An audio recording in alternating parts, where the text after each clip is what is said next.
하나님 말씀 보겠습니다. 민수기 32장 16절에서 27절입니다. 민수기 32장 16절에서 27절 한 절씩 교독하시겠습니다.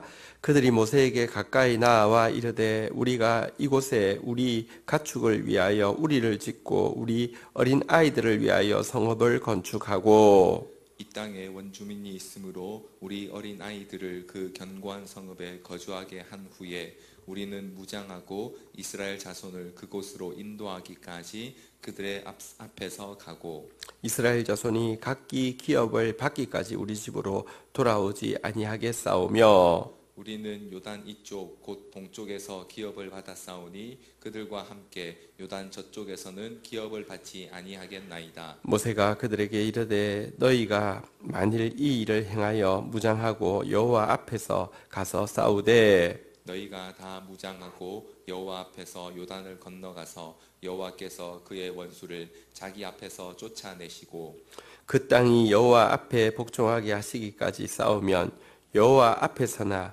이스라엘 앞에서나 무죄하여 돌아오겠고 이 땅은 여호와 앞에서 너희의 소유가 되리라마는 너희가 만일 그같이 아니하면 여호와께 범죄함이니 너희 죄가 반드시 너희를 찾아낼 줄 알라.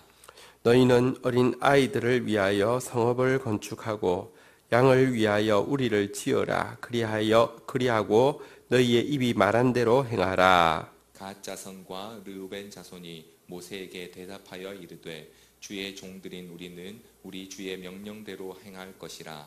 우리의 어린 아이들과 아내와 양떼와 모든 가축은 이곳 길라 성읍들에 두고 종들은 우리 주의 말씀대로 무장하고 여호와 앞에서 다 건너가서 싸우리이다. 아멘. 네. 어제 본문에서는 이제 르우벤 지파와 갓 지파가 이기심과 또 불신앙으로 자기 눈앞에 보이는 그 땅에 머무르겠다고 이야기했고요. 또 이것이 온 이스라엘을 낙담시킬 뿐만 아니라 온 이스라엘을 가나안 땅에 들어가지 못하게 하고 또 멸하게 하는 엄청난 죄라는 사실을 지적받는 그런 일을 보았습니다. 어제 본문에 보니까 여호와 앞에서 온전히 따르지 못하는 그들의 모습과 여호와 앞에서 온전히 따르는 이 여호수아와 갈렙의 모습을 또 대조해서 그 하나님께서 어떻게 공의로 갚아주시는지도 나누었습니다. 이 온전히 따른다는 단어는 그 원어에서 마라라는 단어를 쓰고 있는데요. 가득하다, 충만하다, 또 채우다, 또 완성하다, 만족해 하다 뭐 이런 뜻을 가지고 있습니다. 우리가 이왕 순종하는 김에 가득 차게, 채우게, 만족하게, 완전하게, 충만하게 순종하는 여호수아와 갈렙 같은 사람 되기를 주의 이름으로 축원드립니다.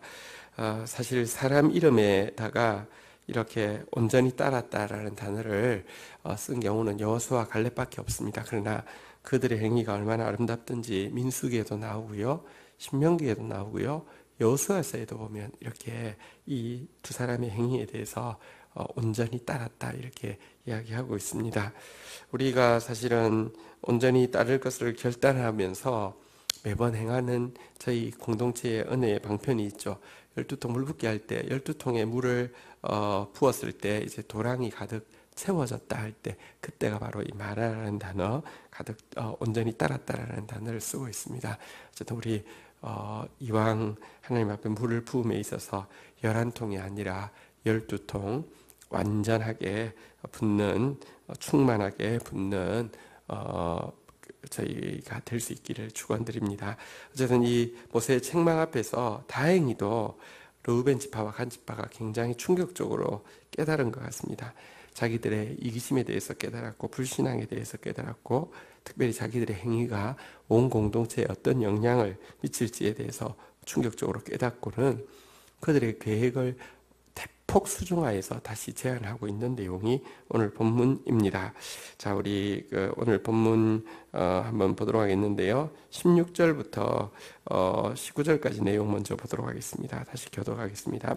그들이 모세에게 가까이 나와 이르되 우리가 이곳에 우리 가축을 위하여 우리를 짓고 우리 어린 아이들을 위하여 성읍을 건축하고 이 땅에 원주민이 있으므로 우리 어린 아이들을 그 견고한 성읍에 거주하게 한 후에 우리는 무장하고 이스라엘 자손을 그곳으로 인도하기까지 그들의 앞에서 가고 이스라엘 자손이 각기 기업을 받기까지 우리 집으로 돌아오지 아니하게 싸우며 우리는 요단 이쪽 곧 동쪽에서 기업을 받아 싸우니 그들과 함께 요단 저쪽에서는 기업을 받지 아니하겠나이다. 수정의 내용은 이것입니다. 일단 아이들 또 아내들 또 가축들을 위하여서는 아무래도 그 땅에 아직까지 원주민들이 있기 때문에 안전을 위해서 성읍을 건축하고 나서 그리고 나서 우리가 무장하고 용사들은 가나안 땅으로 들어갈 것인데 여기 보니까 몇 가지 조건이 있습니다.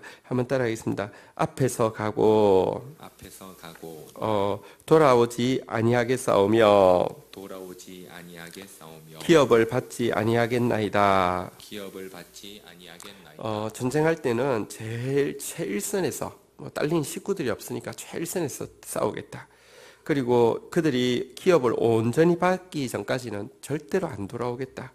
그리고 기업을 온전히 받고 나서도 요단 이 서편 땅에 대해서는 자기들이 기업을 분배를 요구하지 않겠다. 이런 이제 세 가지 조건을 제시하게 되었습니다.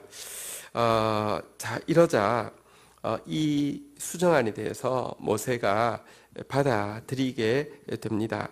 자, 그런데 먼저 이 수정안을 낸다는 것 자체는 상당히 겸손하고 또 지혜롭고 이 엄청난 수정안이잖아요. 왜냐하면 그들이 가나안 정복을 다 하는데 걸린 시간이 만만치 않았습니다. 그 시간 동안 그 돌아오지 않는다 만만치 않은데 이것을 제안하고 지켜낸다는 것은 정말 용기 있는 태도고 지혜로운 태도고 겸손한 태도입니다. 그런데 어땠을까요? 만약에 이들이 이 책망 앞에서 깔끔하게 포기했다고 하면 또 어땠을까요? 그럼 요단 동편 필요 없습니다. 요단 서편에 하나님 주신 땅에 가겠습니다 했으면 어땠을까요?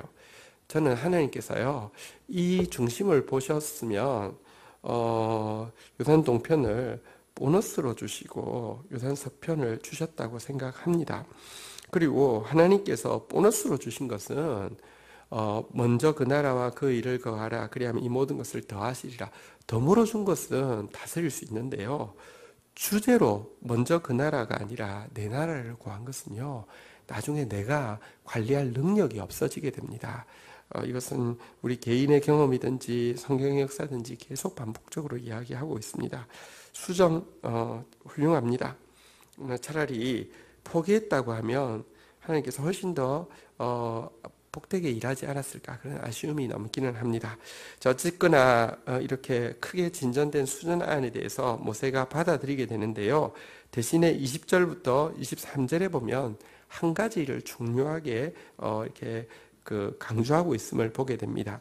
5번이나 강조하고 있는 동일한 단어가 있는데 무엇인지 한번 찾는 마음으로 살펴보겠습니다. 교독하겠습니다. 20절에서 23절입니다. 모세가 그들에게 이르되 너희가 만일 이 일을 행하여 무장하고 여호와 앞에서 가서 싸우되 너희가 다 무장하고 여호와 앞에서 요단을 건너가서 여호와께서 그의 원수를 자기 앞에서 쫓아내시고 그 땅이 여호와 앞에 복종하게 하시기까지 싸우면 여호와 앞에서나 이스라엘 앞에서나 무죄하여 돌아오겠고 이 땅은 여호와 앞에서 너희의 소유가 되리라마는 너희가 만일 그같이 아니하면 여호와께 범죄함이니 너희 죄가 반드시 너희를 찾아낼 줄 알라. 자, 이제 이들의 제안을 받아들이면서 다짐을 시킬 때 5번 모세가 반복한 표현이 있습니다. 무엇인지 찾으셨죠? 여호와 앞에서입니다. 여러분, 너희들이 무장해서 나가서 싸울 때 여호와 앞에서 그러니까 코람데오의 정신으로 눈가림만 하는 게 아니라 사실 이거 싸워봤자 우리 땅 아닌데 대충 싸우지 뭐. 그리고 위험한 데는 안 가고 편한 데만 이렇게 싸우는 척만 하지. 이게 아니라 여호와께서 보고 계신다는 생각을 가지고 여호와 눈앞에서 싸우고 그리고 또 이제 여호와 앞에서 이렇게 너희들이 그냥 대충 뭐랄까 구색 갖추기만 해서 요단강을 건너가서 싸우는 게 아니라 여호와께서 점검하신다고 점호하신다고 생각하고 전부 무장하고 나갈 사람들 다 나가야 하고, 그리고 이제 그 땅이 여호와 앞에 복종할 때까지, 그러니까 이 정도 하면 됐죠. 이 정도 싸워줬으면 됐죠. 우리 갑니다. 이게 아니라 여호와 앞에 그 땅이 복종한 것, 다시 말하면 하나님이 됐다라고 할 때까지 너희가 싸우게 되면은 그제서야 여호와 앞에서 너희들이 무죄할 것이고, 그제서야 이 요단 동편 땅이 여호와 앞에서 너희 소유가 될 것이다 라고 여호와 앞이라는 단어를 5번이나 강조하고 있음을 보게 됩니다. 이것은 여러분 한번 보십시오. 모세가 1차적으로는 이제 죽고 없어지게 될 것입니다. 여호수아가 그 사역을 이어받게 될 것이고요. 가나안 정복은 여호수아에 의해서 이루어질 것인데, 모세 앞에 약속한 것은요, 모세가 죽고 나면 흐지부지해져도 사실은 누가 따져서 할 수 있겠습니까? 또 혹은 모세 여호수아의 지도십 이양 가정에 대해서는 그냥 그들이 했다 할지라도 여호와 앞에서의 의식이 아니면 아까도 보았지만 대충 싸울 수 있고요, 조금만 갈 수도 있고요, 중간에 올 수도 있습니다. 그래도 그냥 우리 할 만큼 했어 하며 기준이 없는 것입니다. 자, 그러나 사람과 사람과의 약속은 못 지킬 수도 있고 안 지킬 수도 있고 안 지켜도 합리화될 수도 있지만, 하나님 앞에서 하나님의 말씀 앞에서 할 때는요 분명하고 정확한 것이 되기 때문에 그는 여호와 앞에서라고 계속 강조하고 있습니다. 우리가 하나님을 섬김에 있어서 진짜 중요한 원칙 하나가 여호와 앞에서입니다. 사람이 됐다고 하는 순간까지가 아니라, 내가 됐다고 생각하는 순간까지가 아니라, 남들이 이해할 수 있는 정도, 상황이 이 정도니까 합리화할 수 있다고 생각하는 정도가 아니라 여호와 앞에서 주님이 또 특별히 이왕 주님을 섬길진데 여호수아와 갈렙에게 하셨던 말씀처럼 온전하다, 충만하다, 가득하다, 만족하다, 넘친다, 채워졌다라고 할 때까지 순종하는 그런 사람이 되어야지 정말 우리 소유가 되어질 뿐만 아니라 정말 하나님 앞에서 복될 것입니다. 그러나 만약 그렇게 하지 않으면요, 여기 23절에 보니까 놀랍고 또 무서운 표현이 있는데요, 한번 따라하겠습니다. 너희 죄가 반드시 너희를 찾아낼 줄 알라. 반드시 너희를 찾아낼 줄 알라. 여러분, 우리가 범죄하고 나면요, 사단이요 우리 목덜미를 딱 쥡니다.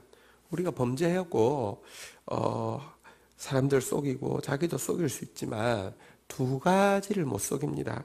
하나님을 속일 수 없고, 또 죄에 대한 저작권료를 요청하는 악덕 이 저작권 이 업체인 사단을 속일 수 없습니다. 죄가 있으면요, 다시 말합니다. 여기서 말하는 죄는 여호와 앞에서 하지 않은 것이죠. 눈가림으로 사람 대충 보내서 대충 싸우다가 적당한 때 돌아오는 것으로 하면요, 그들이 행한 죄가 반드시 그들을 찾아낸다는 것입니다. 무슨 뜻일까요? 성경에 보면 이런 표현이 있습니다.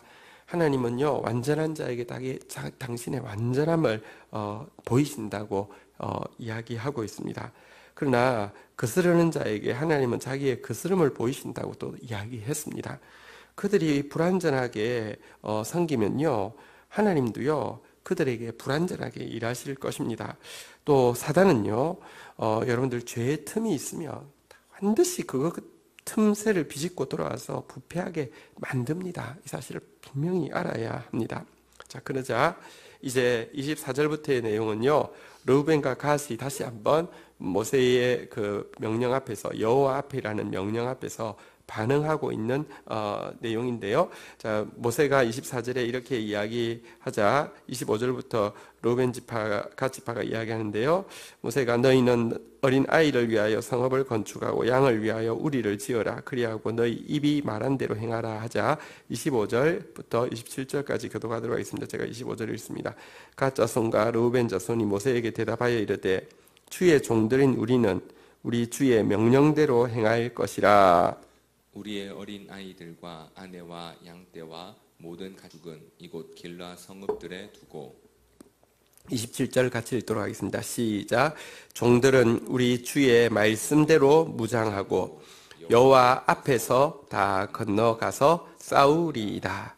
자, 이 모세의 여호와 앞에서라는 5번 강조한 말씀 앞에서 이 백성들은요 이렇게 주의 명령대로 또 주의 말씀대로 이렇게 2번 반응하고요. 마지막에는 여호와 앞에서 다 건너가서 싸우리이다. 이렇게 여호와 앞에서라는 말씀으로 반응하고 있습니다. 한번 따라하겠습니다. 주의 명령대로, 주의 명령대로, 주의 말씀대로, 주의 말씀대로 여호와 앞에서. 여호와 앞에서 그리스도인들은 하나님 앞에서 군인입니다. 군사입니다. 십자가 군대입니다.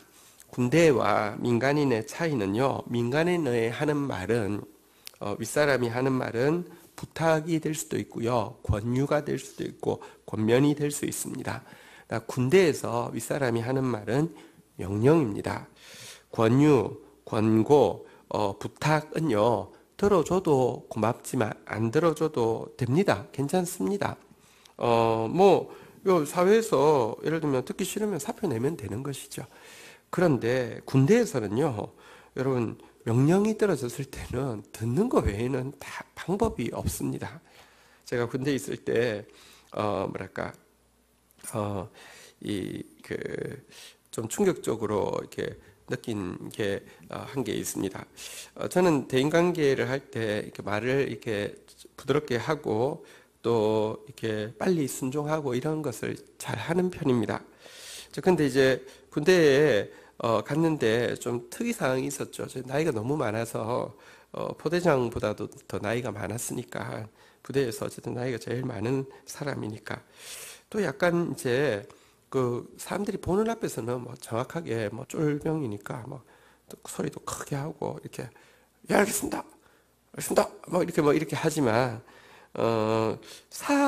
약간 개인이 있는 자리에서 상관이 부드럽게 이야기를 하길래 나는 또 저보다 어리기도 하고 또 이제 자기가 저 앞에 이렇게 명령하는 것에 대해서 좀 좀 미안한 마음도 있고 그래서 그런 줄 알고 너무 부드럽게 이야기하시길래 부드럽게 대답했습니다. 그냥 이렇게 조곤조곤하게 대답했습니다. 그랬다가 야, 너 지금 뭐 하는 거냐? 이렇게 이야기하면서 이게 예 알겠습니다 이렇게 해야 되는 것을 부드럽게 이야기했다가 엄청 야단 맞은 적이 있습니다. 그래서 군대는 일단 무조건 말이 부탁이 아니라 명령이구나 이 사실을 되게 충격적으로 깨달으면서 근데 우리가 주님 앞에 주님이 참 부드러운 이미지시잖아요. 그래서 부드럽게 대하면 우리가 주님을 또 우리 스스로의 위치가 주님 앞에서 민간인인 줄 알고 주님을 또 군대 사령관이 아니라 민간인인 줄 알 때가 참 많은 것 같습니다. 아닙니다. 주의 말씀은 명령입니다. 그리고 그의 말씀에 순종함에 있어서 우리는 여호와 앞에서 코람데오로, 그리고 어제 나온 표현으로 치면 마라, 다시 말하면 충만할 때까지, 완전할 때까지, 만족할 때까지, 채워질 때까지, 가득할 때까지 순종하는 것이 또 우리의 바람직한 모습입니다. 오늘 저와 여러분들의 모습이 하나님 앞에서 그런 여호와 앞에서 그렇게 순종할 수 있는 사람 될 수 있기를 주의 이름으로 축원드립니다. 주신 말씀 붙잡고 우리 주님 앞에 나아가 기도하는 시간 가지도록 하겠습니다. 함께 기도하시겠습니다. 하나님 감사합니다. 이 아침에도 허락하여 주신 말씀, 저희들은 부족하지만 또 주님 힘 주시면 저희들이 주의 귀한 명령 앞에 좀 기쁘게 복종하며 나아가기를 원하오니 하나님 저희들에게 은혜를 더하여 주시옵소서. 오늘도 여호와 앞에서 사는 하루가 되어질 수 있도록 주여 도와 주시옵소서. 의지하고 감사합니다. 예수 그리스도의 이름으로 기도 올립니다. 아멘.